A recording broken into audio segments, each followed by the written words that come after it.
You're gonna wake up, you're gonna see raw Tia's up 80%. Then the next day, Casper's up 50%. You still scared to buy, and you're like, oh, maybe you go down a bit more, but then you get left behind. I never rated Cardano. I don't rate anyone that holds Cardano. The content presented in this podcast is intended for informational and educational purposes only. It should not be considered as financial advice, and listeners are encouraged to conduct their own research or consult with a qualified professional before making any investment decisions. Crypto flip. Welcome back to the Crypto Flip podcast. I am your host, Harris King, and I am joined with my co-hosts, Ricardo and Deji. And before we get into the news, you know what we like to do. We like to see what the DJs in the space are up to. We're going to see that through some crypto confessions. So let's get into the first one. I started this bull run with maybe 700k from the last cycle. I ended up having all of my net worth in a 2x long for Injective. Since I started selling spot on the way down to leverage long, and at the peak I had 2.3 million. I became numb to price action since I thought that an alt season was coming. But then I got wrecked in a matter of weeks. Closed out of panic, but could have been zeroed. Since then, I tried to make it all back, but I just kept going back to leverage to do it faster, so I messed things up more and lost even more money. Long in stuff like TIA that is dead, but it is what worked in the way up, on the way up, I guess he means. Mm-hmm. Now I have lost close to $2 million, and I feel $2 million. And that's a mad thing. And I feel like quitting. I always knew that holding spot would outperform, and that is why I feel the most regret. I think that there is honor in quitting too. I just want to have a normal life. Man said he wants his life back. What do you man say? Yo, Rick, you want to go on this one? He fucked up. Bro, how could you take 700k and then lose 2 mil? I feel like he was facing, bro, you know, there's this whole concept of like trying to catch a falling knife. Yeah. Mm-hmm. This one was trying to catch a falling knife. For and real. If it was over the last like 3 or 4 months, you know, where altcoins have been doing fuck all, Bitcoin's been going crazy. I feel like, yeah, he jumped in. He thought, yeah, I'm going to make this peas. He didn't. And then he tried to chase. Like, that is ultimately the worst thing that you can do, is say, I'm going to try and chase the returns that I feel like I should get. Because, bro, the market doesn't give a fuck about you. The market is trying to take all your money at all moments in time. So, yeah, I don't know, man. He fucked up in so many different ways. But, yeah, I don't even agree that he should have held spot throughout the whole process. I think he should have just been more risk adverse and not just thinking there's only one way this thing can go, because that is ultimately what fucked him over. Yeah, but what his mentality was basically, look, this is how I made it on the way up, so let me just do it, even if it's with a dead coin. How does that even make sense? Well, you know, if I did it once, I could do it again, basically. That's kind of what he was thinking. He's lost his mind, fam. What do you reckon? You know what I think, guys? See, my man did some things right. You know, when they say if you're gonna try leverage long, don't. It did something good and it did something bad. One of the things he did right is he didn't go first trade, boom, 20x. Because if he did 20x, it would have been zeroed. If he had done 10x leverage, it would have been zeroed. But because he did 2x, he still has a little 100 to 300k line around that you can still build it back up. But when you go from having 700k to having 2.3 million in like asset value, and then you obviously got greedy and think it's gonna keep going up, and then obviously market reversed on you, you don't know what to do now. Like, that happens every day in the market, because people think that they can game the market because they got lucky on one trade, or like they think they have this edge on the market, which we rarely ever have an edge on the market. Even the edge we think have on the market, assisted by algorithms and freaking this fancy TA and indicators, eventually the market will humble you. Like, the market will remain irrational until you become insolvent, fam. So once you have that, like, if I were him, I wouldn't have sold all my spot back. I would have say, cool. Obviously, I want to be more risky. I want to make more big bird trades. What I'll do is I will liquidate 25% of my spot position and then try my luck with that. And then don't go all in as well. Like, he literally sold his entire spot bag to go leverage long, and then he did it at the wrong time. He let me obviously, Rick, you said, oh, like it's fine, like you don't necessarily agree about him holding spot for the entire market. I agree too. You don't have to hold spot for the entire market. What you should do is have a diversified portfolio, rather than just going all in on leverage long and just being like tied to a leverage trade. You still have some spot to fall back on. Now, listen, he's very, very lucky he didn't get zeroed, man. So I hope he learned a lesson from this. The best thing to do in a situation like this is obviously be careful and how you manage your trade. You need to manage your risk. Going all in, 700 bags into a leverage trade is crazy with nothing to fall back on. Especially It's when that's crazy. your whole bag. Yeah. We're not talking about you having side cash somewhere. Maybe he does, but I'm sure he said that was his life saving, and I believe that. So you shouldn't put all that into obviously what you longed was a decent project, but still, come on, man. That is a unnecessary risk that he took, and then he's paying the price now, fam. Yeah, it's crazy. It's crazy. Yeah, you guys made some good points. I'm just gonna touch on the end, which I thought was really, really interesting. He said he feels like quitting and he just wants to have a normal life. So basically, when you're in that type of position and you're trying to chase and trying to make back the money that you've lost, and now you just feel like quitting and you end up quitting. Like, what did you really gain out of that? Like, he hasn't really learned anything. He hasn't made any money. He's lost almost everything, if not everything. So there's no real takeaways. Like, if you fail the business, okay, cool. I learned the lessons. I can go into the next business and I can improve next time. But now he's just feeling like quitting. It's almost like he just wasted however many years and it's just done. So if I was in his position, obviously I wouldn't have done a lot of the things that he did in terms of like gambling his whole bag on longing specific coins. But after the facts, like I wouldn't quit. Like I would remain in the market because I always say it. There's always some way to make money in crypto. Always a new way to make money in crypto, and you will never know. Even when things are bearish, even in a bear market, there can be 10x's and 100x's. You just have to be active, and you have to be involved. Otherwise, you're not going to really know what's happening.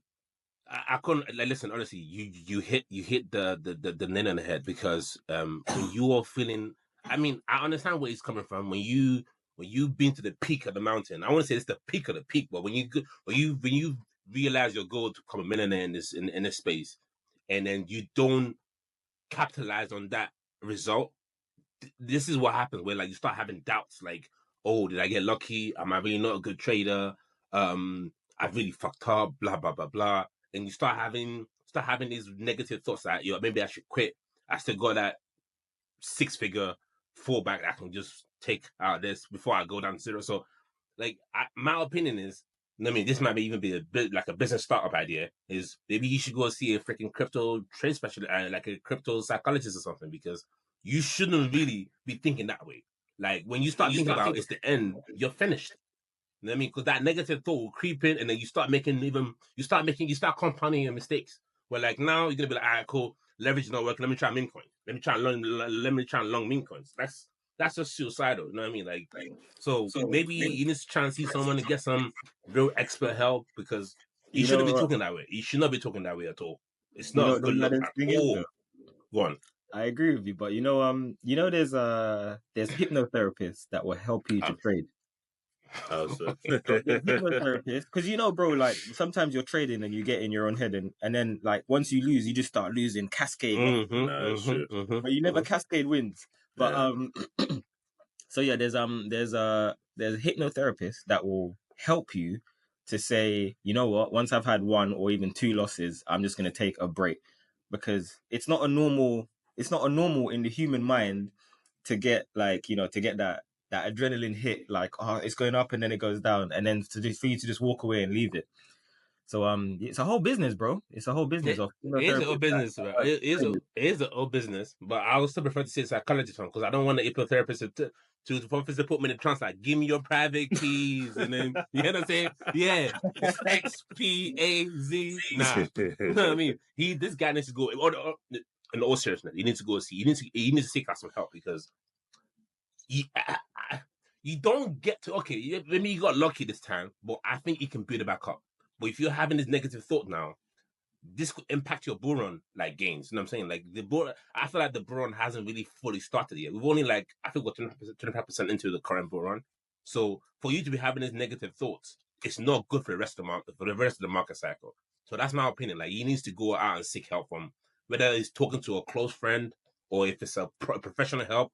I recommend it because when you start having that mentality, I want to quit. That's never a good thing. Never ever a good thing. Let me ask you, man, a question. So, if you, man, lost $2.3 million, would you quit or would you try and make it back in crypto? I would try and make it back, bro. I've lost 300 bags in this space and then I didn't quit, bro. Like, you know what I mean? Like, obviously, it's not 2.3 mil, but still, like, Still a lot. You can't quit. The moment you quit, that's when you truly lose. You just can't quit. Rick? 100%. Yeah, for me, I'd keep trying, but I would definitely have to change up my strategy. I'd have to go somewhere else and try and figure out some new information, self-reflection. But yeah, yes, I think the meditation or something, anything, bro. 100%. I feel the thing people should know is most of the time, bro, you do not have an edge on the market. You just don't. People like to think they do, though. People actually think, oh, I made $1 million of this trade. I have the edge in the system, bro. You do not have the edge in the market, bro. Trust me.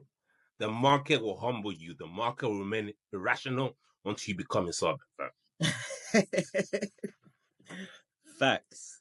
That's definitely true. Let's go on to the next one. Opened a book of memes 20x long at 0.01. Say that again. Opened this up one deserves to get read. Bro, I think the price you're telling me is I might be the top. I remember seeing Bunk reverse at like 1 cent. So say that again. Rewind that, please. Okay. Opened a book of memes 20x long at 0.013. Oh shit. Immediately went down after opening it. The market went down for 7 minutes, 7 minutes below my liquidation price. It's like they knew. Immediately after I got liquidated, the market went up. If I hadn't got liquidated, my 10.7k would have been worth 100k. Seems so unfair. Lost everything. What about that's unfair, bruv? Bruv, you went in on a 20x long on boom, bruv. At the fucking near all-time highs. What did you expect to happen? Did you expect it to keep going? Bro, you fucked up, man. And it's like, it's not even like a 5x. Like, not even scale up the leverage percentages. Bro went in 20x. Nah, man, he deserves to get wrecked. He saw them dollar signs and he thought, you know what? This is my break. I'm about to make 6 figures in 5 minutes. And it just didn't work out for him.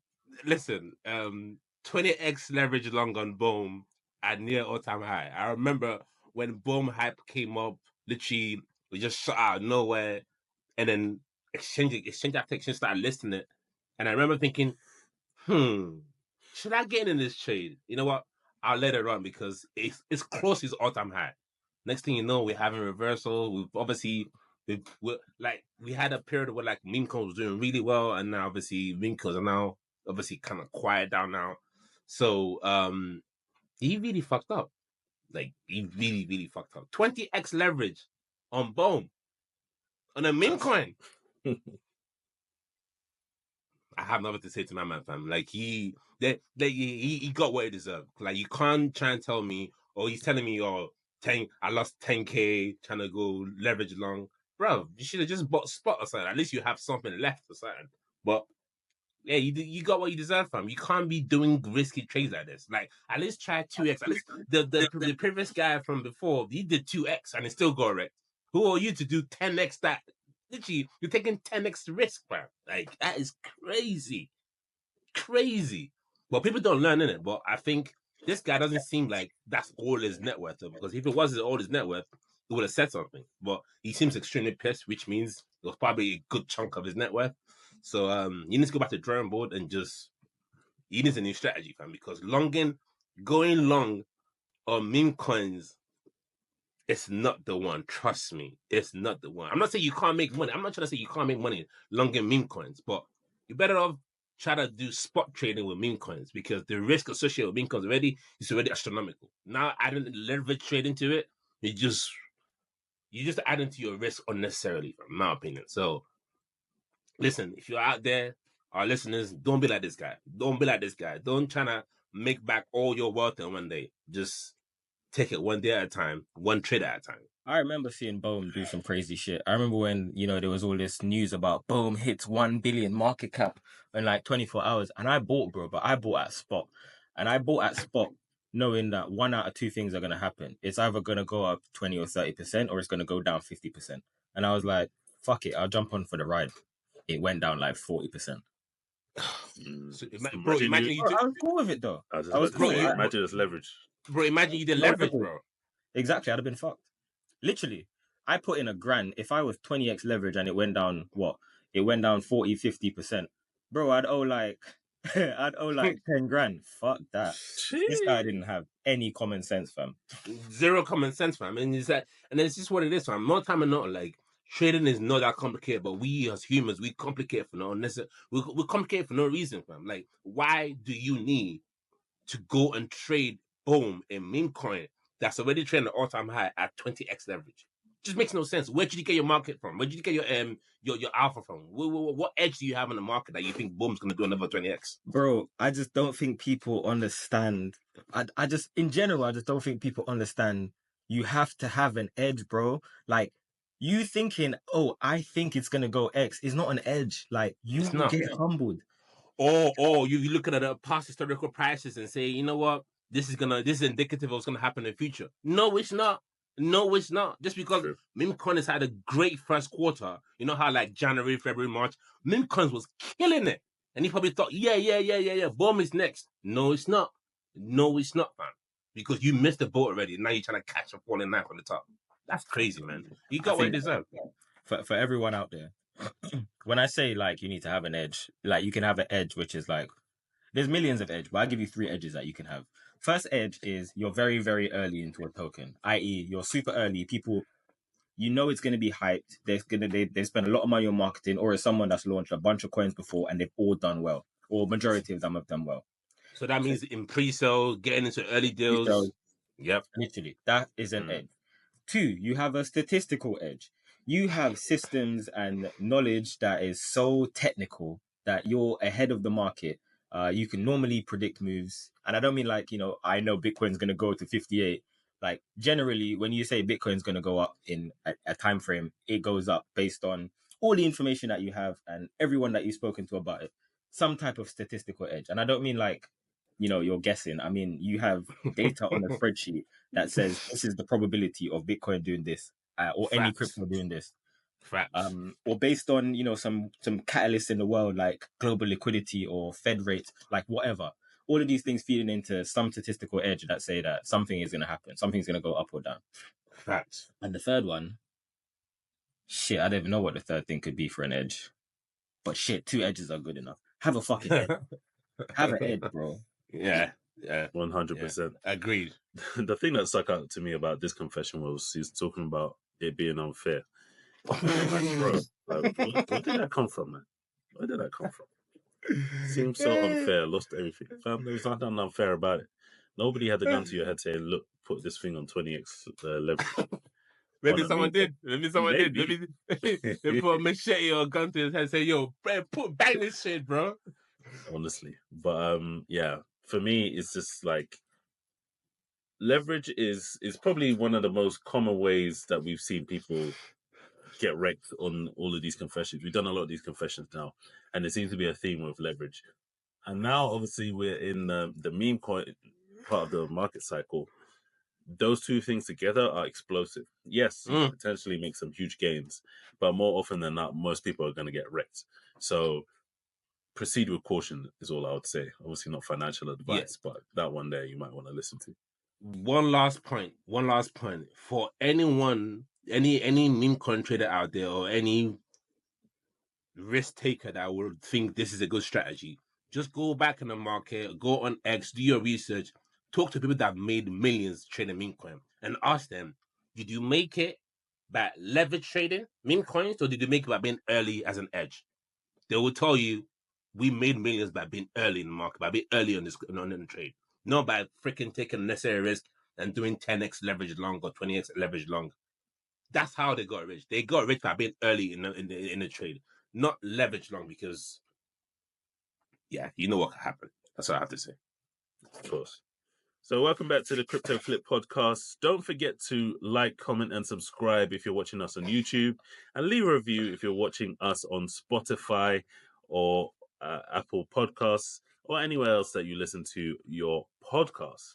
So we're gonna have a look at the market. Currently, Bitcoin's at 58K. It's recovered from its recent lows of 54,000, which was contributed by a number of different factors, but mainly the German government dumping millions and millions of dollars worth of Bitcoin, as well as the Mount Gox redistribution beginning.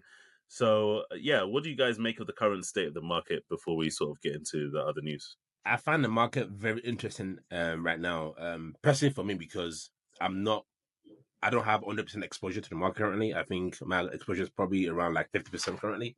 So I still have some more capital to deploy in obviously Bitcoin and also other altcoins. So I'm glad that the market is not going out of range, because I think if Bitcoin goes, let's say now tomorrow Bitcoin goes to 80 bags, I'm gonna start buying Bitcoin, because then this can't like just chasing trying to catch a fall in there, obviously.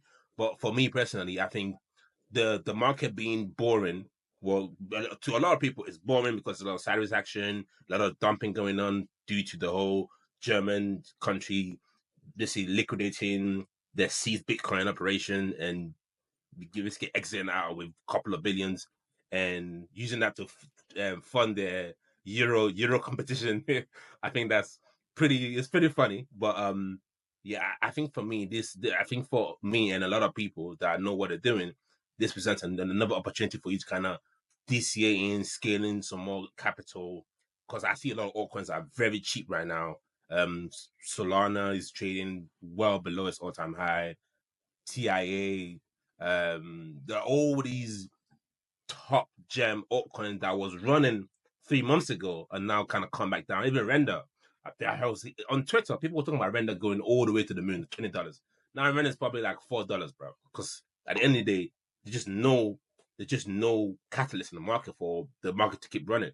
So I've always said this, like Q3 is going to be a very boring market for a lot of people. But for us, we know what to do. This stuff was kind of scaling ahead of Q4, which we expect some rate cut catalysts to come, probably some more fundamental catalysts as well. It might be more institutional investors buying into crypto. But right now, I love where we are right now, because Bitcoin is trading just below 60K, and the fear index is 36. So I still see it going below 30. I say probably all-time low of the greed and fear index might go all the way to 26, 28. I think that was the previous all-time low. So I think it probably come down to those levels again. And we might see BTC traded at like 50K. But that's still good considering what we had in previous market run. I remember the previous bull run that we had a massive correction due to the whole pandemic stuff.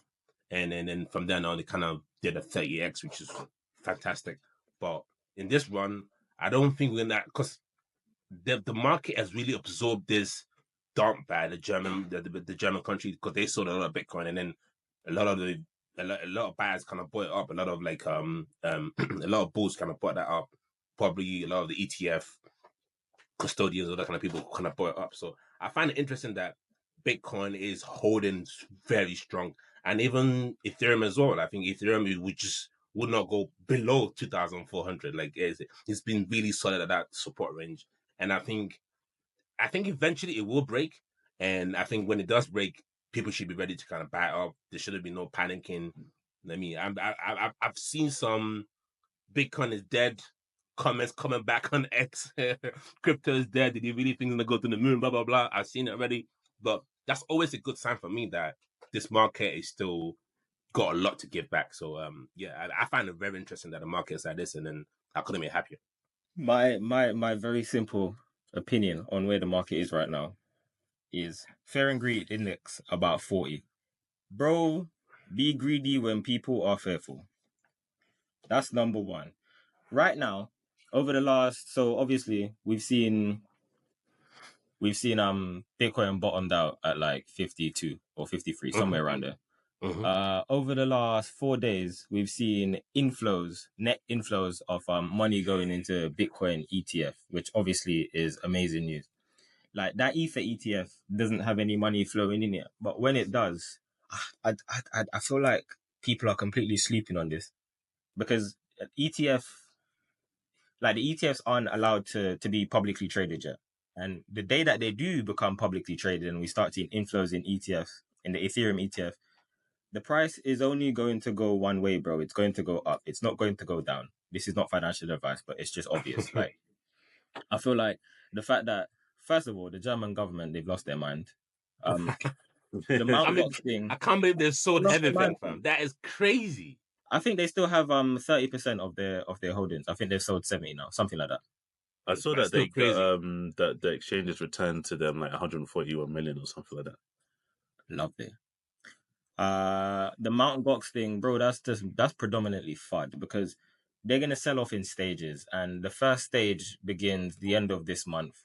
There's like a while before that selling pressure actually hits the market, which for me is bizarre because I don't really understand why people are selling now based on the fact that Mount Gox is gonna sell when most of the people from Mount Gox haven't sold. And when the Mount Gox people are credited, then these are people that have had Bitcoin or that were early in Bitcoin, bro. It's like, will they even sell? Don't know. But Yeah. I thought Mangos was returning cash, not Bitcoin. I don't think they are liquidating. I might be wrong. Also, If they are liquidating, maybe. I was under the impression they were gonna return cash because if they return a Bitcoin, that's what that'd be too much money. Exactly. The people want Bitcoin, but they're giving them fiat. Okay. So yeah, we'll see some selling pressure, but I don't think that will start until the end of this month, and I think it goes well into like September and December. They're not just gonna like dump it all on the market overnight because obviously they want the market to have a chance. So yeah, right now for me, I am fully allocated, bro. If I had more capital, I'll be fully allocated in the market right now. Obviously I wouldn't go in with 20x leverage, but yeah, I'd go in a couple. I'd go in a couple X's on the things I know that definitely have, like your Bitcoin, your Ethereum, and your Solana. Obviously, altcoin season hasn't started yet, but when it does start, it will start so quickly. Most people will get left behind because we all been in the altcoin season. When altcoin season starts, it's popcorn. When it rips, bro, you're gonna wake up. You're gonna see Tia's up 80%. Then the next day, Casper's up 50%, and it's just popcorn. And yeah, then you're just gonna be like, oh, what's gonna be next? Nah, bro. If you have strong conviction in a coin, you should jump in that coin today. And I feel like we said that a little while ago. And yeah, you might be down 20. People don't listen though, Rick. People don't listen. They just the people always want cheaper price, and I'm telling like, okay, cool. When the cheaper price presents itself, you're still scared to buy, and you're like, oh, maybe you go down a bit more, but then you get left behind. So many memes online saying when Bitcoin was 72, it's like, oh, if only Bitcoin was 55. Bitcoin's like 55. They're like, hey, I ain't touching that shit. Exactly. It's human psychology, man. You can't beat it. Yeah. It's interesting where we're at the market. We're obviously consolidating. We can easily break down as Deji was saying before we go into like parabolic mode towards the end of the cycle.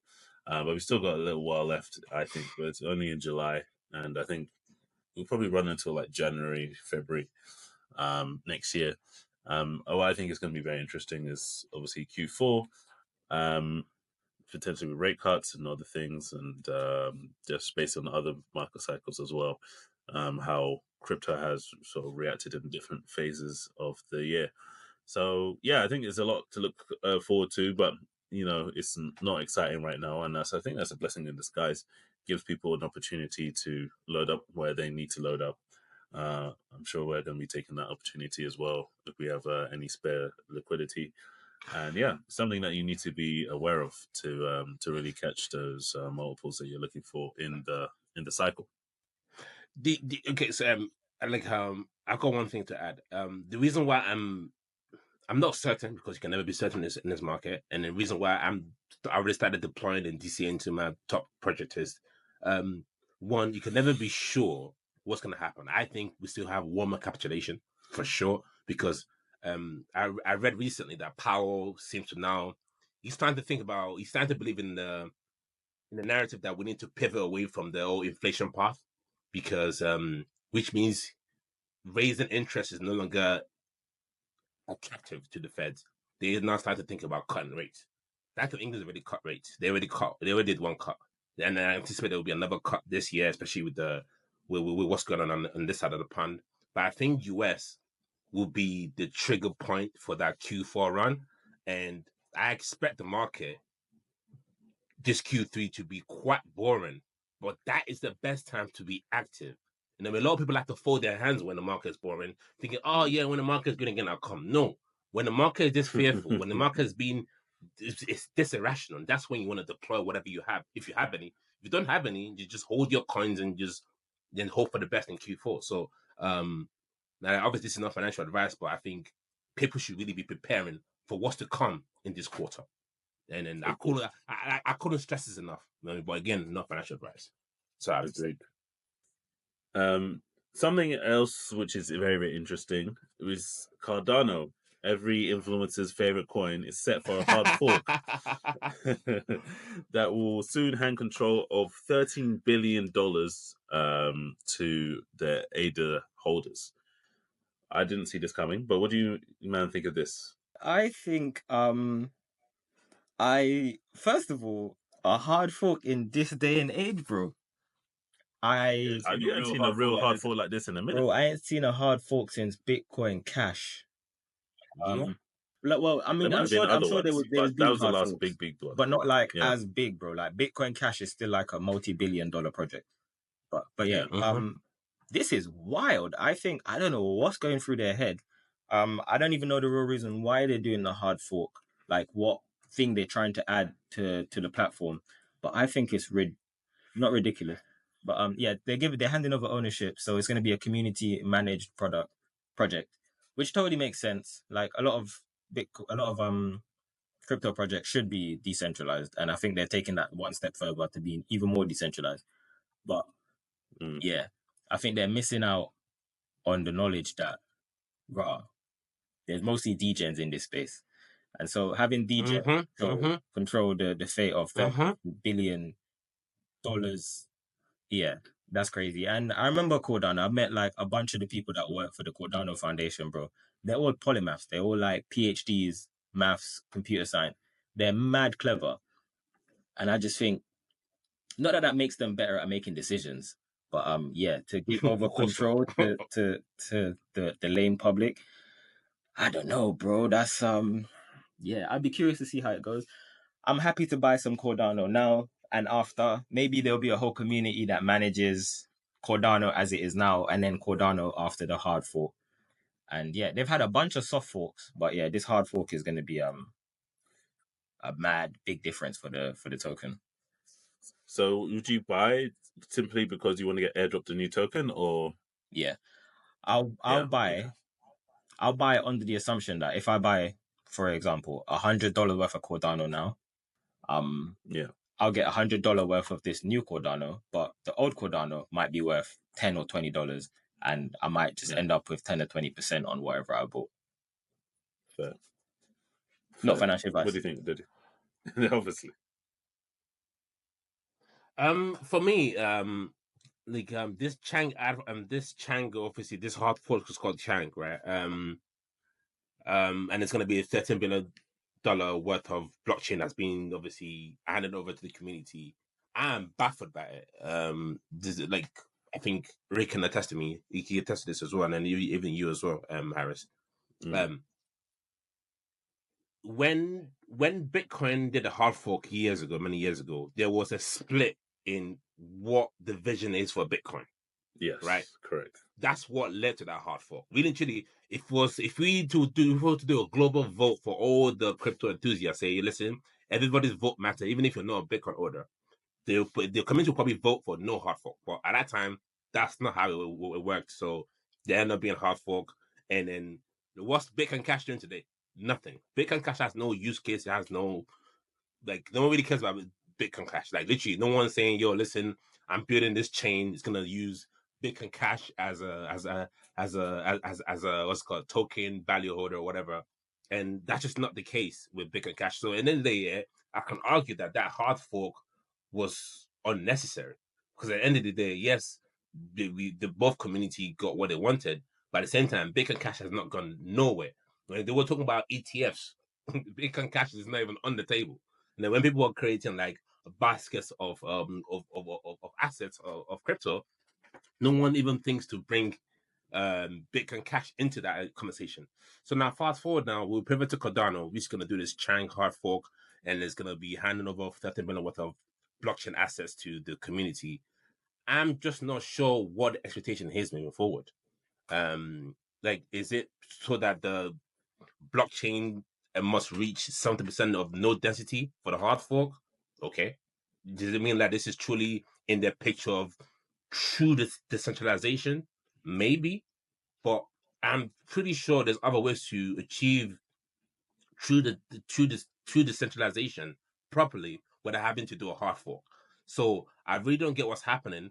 But if this is a money move in terms of like if let's say everyone now speculating that if you buy a shit ton of Cardano, you get airdropped or you get this other token from the hard fork, that there's obviously a profit to be made here, then cool. We'll do it. I think that's a no-brainer. Any trader will get into that.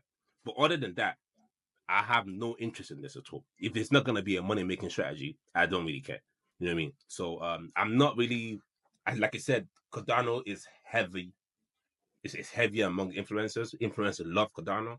I've never really, personally, I've seen Cardano at some ridiculous prices. Like, okay, this is gonna sound blasphemous. I'm no by any shape or means comparing Cardano to XRP, but I remember coming to this space in 2016, 2015, and I think there's a reasonable comparison there, but go on. Now, let me make my point, right? I remember coming to this space back then, and I saw Cardano at Satoshi level. I saw XRP at Satoshi level. So obviously, fast forward 8 years ago, 8 years later, people are now shilling us. XRP trying to tell us, yeah, XRP must buy XRP because the X is gonna use it as a payment integration. Miss me with all that. So, but Cardano doing the same thing now, where like it's now popular amongst influencers.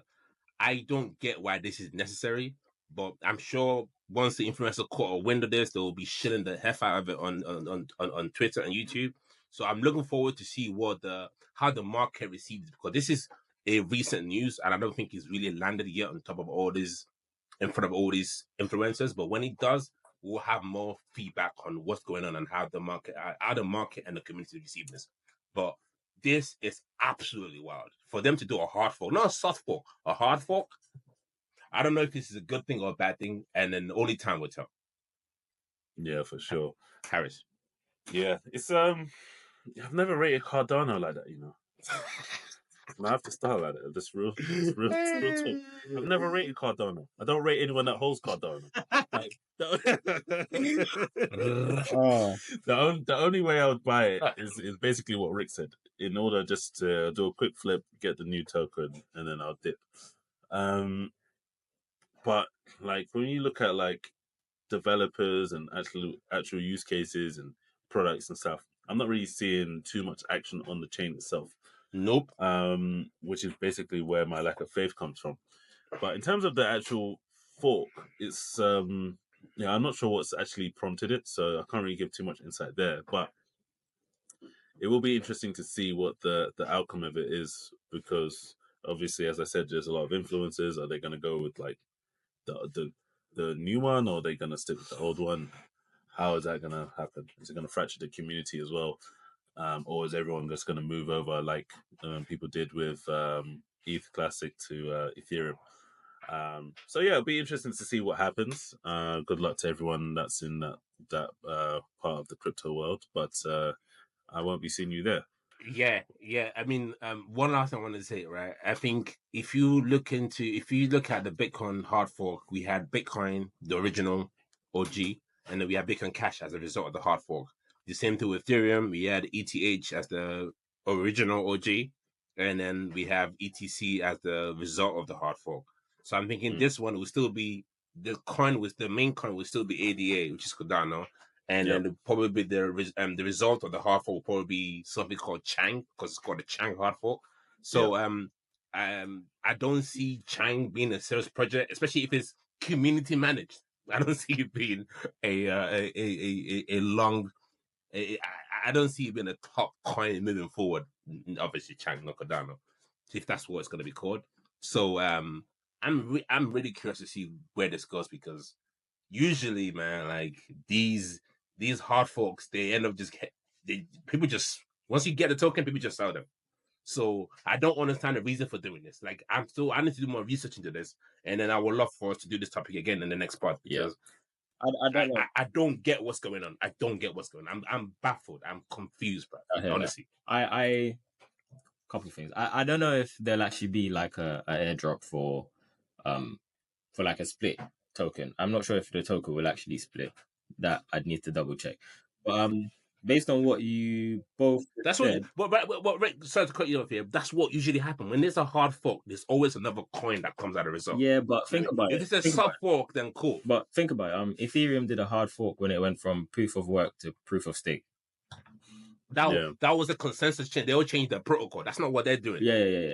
I'm aware. But so they might not even be a coin, or they might do some crazy shit. I don't know. But I'm gonna jump in. I'm gonna do some research, and I'm gonna jump in if there's a prospect of me getting some random tokens for free. The other thing is, okay, there's a lot of influencers that are like Cardano maxis, and maybe this whole thing is a play to like push price action up. Maybe they're like, yeah, well, you know what? If it's community managed, and some of these influencers, like, maybe they're gonna go and make some videos and be like, hey, look, so Cardano's not ours, guys, it's ours, and maybe that'll push up price action. I don't know. Perhaps. Two things.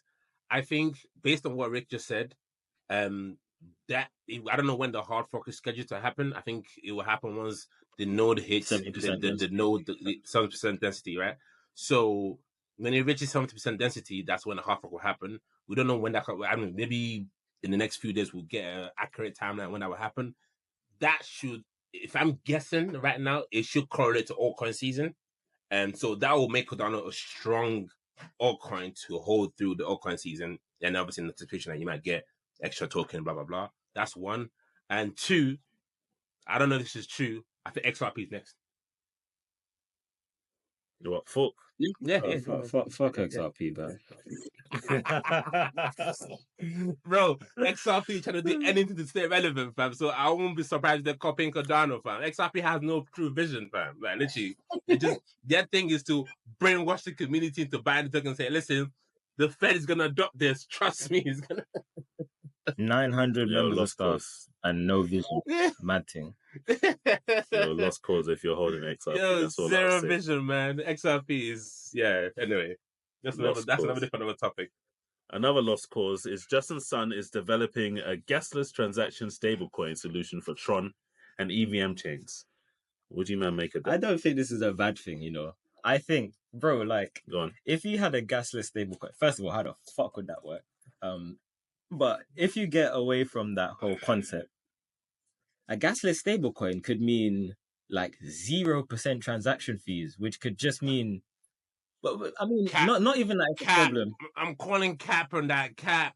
That's how I'm feeling about it. But think about it. Does the world even need a fucking a transaction fee-less stablecoin? Does it need a gasless stablecoin? Probably not, bro, because if you transfer right now on the Tron network some USDT, bro, like it costs you like $1 or $2 for any amount. Minimal, what's the point? Exactly. What's the point of saving people $1?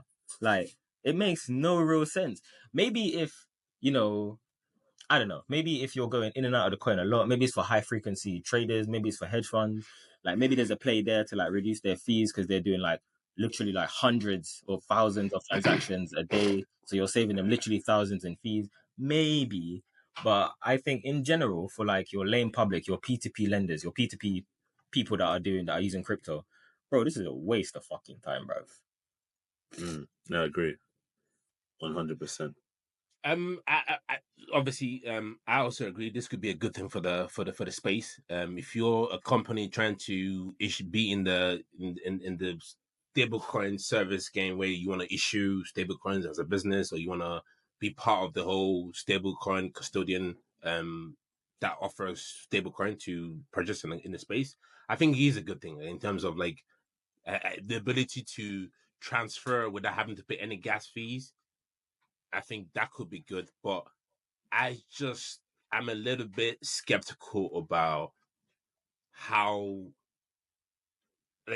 free this is. Like, yes, you won't pay gas fees or any gas tokens, whatever, but I still think there will probably be some sort of like, I don't know, service fee tacked on.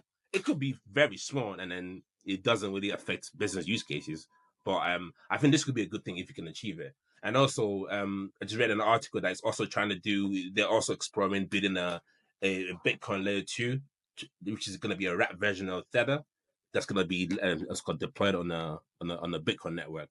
So I think that's also interesting because the way I see this is just more additional maturity of the crypto ecosystem infrastructure. I think if Justin Sun is able to achieve this and obviously get this like out in the market, this would be a huge win for crypto in terms of like being able to have real use case. Because I never really believed in that old peer-to-peer lending thing, and because by the time you send someone 100 million in stables, the amount of fees you need to pay on top of that, it probably negates on the interest rate. It probably eats into your profit in terms of like your the margins you're working with for your business. So this could be a real use case for business that are obviously in that peer-to-peer lending or flash loans, that kind of stuff. So it will be good for them. But I remain skeptical until I see the white paper on this or how it's going to implement this, because it's all a bunch of exploring, looking to do this. So nothing is set in stone yet. So I'm looking forward to see what's next. Yeah. For me, it's like until we get more concrete information, it's still a bit pie in the sky. And with crypto, there's always pie in the sky stuff. So yeah, until we have more concrete information, I'm not really gonna give too much comment. But just echoing what you guys have said, like in certain use cases, it can make a lot of sense. But for me, as a regular crypto investor / trader, it's not going to make any difference to me. Like, I don't notice like the dollar or however many cents I get charged per time I go into stables. So it's irrelevant for me, and I'm sure there are a lot of people like me who are listening and like us in general, in terms of the way that we trade and the way we invest. So it's going to be negligible. But yeah, there seems to be like edge cases where it might be more useful, and yeah, it'll be interesting to see more when this is a bit more fully fleshed out. But it also might just be a marketing gimmick from Justin Sun, because we know what he's like. It could be, but based on this article, apparently Sun plans to launch a stablecoin solution on Tron blockchain in the fourth quarter. So Q4 is gearing up to be a mad quarter, fam. Like, honestly, like facts. Yeah. So if you know what happens in Q4, you know. If you don't know, go do your research in it. That's all I have to say. 100. But yeah, thank you for listening to the podcast, and we will leave it there, and we'll see you in the next one. Peace.